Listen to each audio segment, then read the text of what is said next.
My guest is Barry Rubin. He's the head of and director of a research center in the Middle East in Israel, and he also edits Mary, a very important journal. Welcome to the show. Thank you.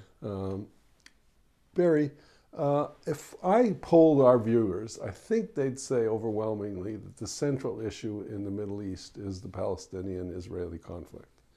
Your thesis in reading your writings is that it's not the center. It's not a thesis. It's a representation of things that everybody in the region knows and practice. It's based on the last 20 or 30 years of history. I mean, it's not like exactly a subtle point. In the 1980s, in the 1990s, the Arab states basically walked away from the conflict. We have to remember, this is something people were ready to go to war over in the 1950s, 60s, and into 70s, and in some cases into the 80s. They at least presented it always as the top of their agenda.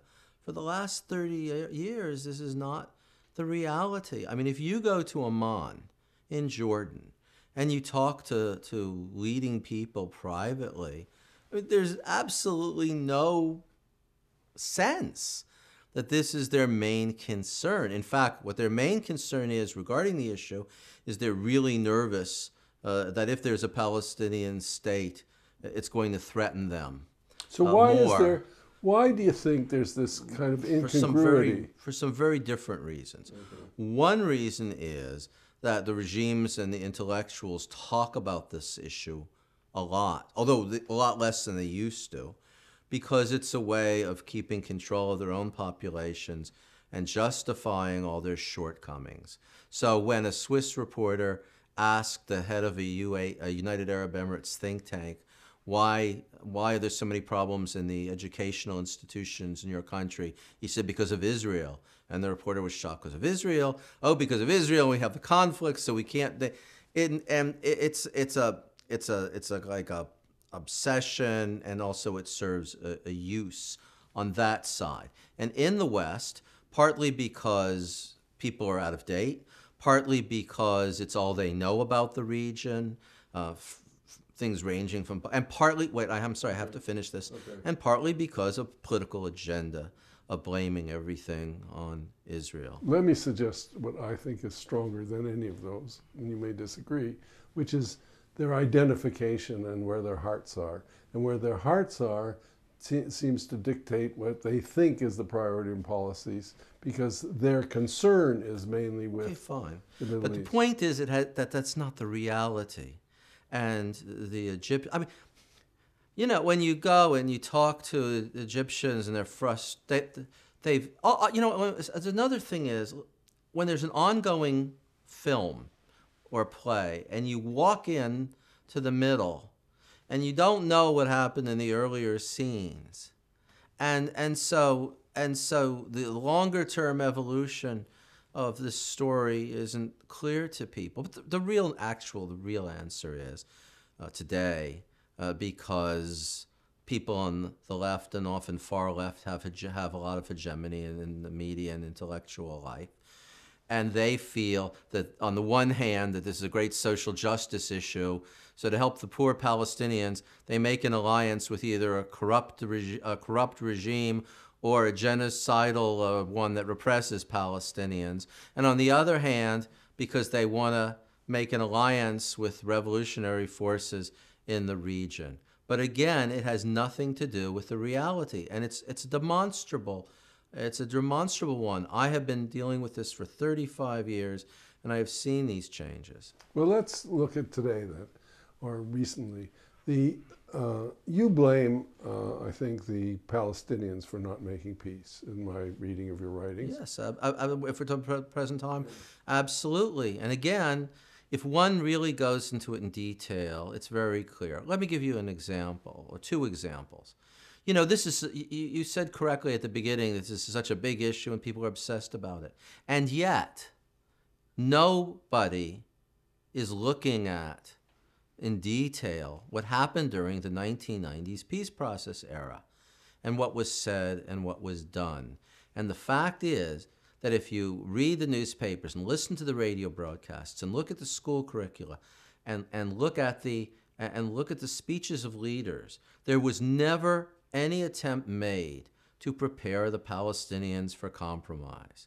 There is no discussion of living in Arabic, living side by side with Israel, of the necessary compromises. Well, can I take you up on that? I gave a lecture at Al-Quds University, and it was almost all Palestinians. It was all in Arabic, Yes. with some translation. And though I agree with you, there wasn't a depth conversation, but generally they were debating. And their debates were about how much land, a lot of the debate was how much land they could get back from Israel. Now, I think it was an illusionary debate in part, but they were debating the issue. It wasn't just dead. Well, they might in discussion with you in English. No, this was all in Arabic. You were speaking in Arabic? No, I wasn't. I gave my talk in English. Okay. But the conference was in Arabic. Al-Quds, I mean, I'd like to know who the individuals were. Al-Quds, of course, is a center place of moderation because Al-Quds is located in East Jerusalem. It's run by Sari Nusseibeh. It only operates because Israel authorities let it operate. And this is Sari Nusseibeh's project. Sari Nusseibeh is a wonderful guy. He has absolutely no political influence. I mean, you could find, I'm talking about mainstream stuff. But that's one point. You look at you take every leader of Fatah. Let's say you take the top 30 or 40 people. Every speech that they have made since 1993. Everything that's appeared in Palestinian newspapers. Today, Palestinian kids are being taught that the entire country belongs to them. Still, in 2010. That's one aspect. And can I give a contrary piece of evidence? And I want to see how Sure. we deal with it. At this conference, the head of Fatah, student head of Fatah, is a female and a lawyer, a law student. And she made a speech saying the settlements could stay. They didn't care as long as they became citizens. That was surprising to me in the first place. But then she got applause that she was courageous to say it, applause because she was a woman. It's, I sense when I go to the West Bank that there is much more debate than there was. There's no question there was much more debate than there was. But again, it doesn't have a political impact. I mean, again, this is an overwhelming factor. I mean, I have a friend who's a high-ranking Fatah guy who said something like that and got a bullet in the leg for it. I mean, this is I'm talking about television, radio, newspapers, speeches of leaders, party programs, and so on. But I have to say at this point, it's very important for people to understand that the only two alternatives are not war and comprehensive peace. It's a long-term process of getting the comprehensive peace, which can be developed through cooperation and economic development and institution building. But I don't think it's there yet. Look, I voluntarily taught courses in Ramallah. One of my students was Yasser Arafat's daughter, and when we talked in the class, I heard stuff from the students.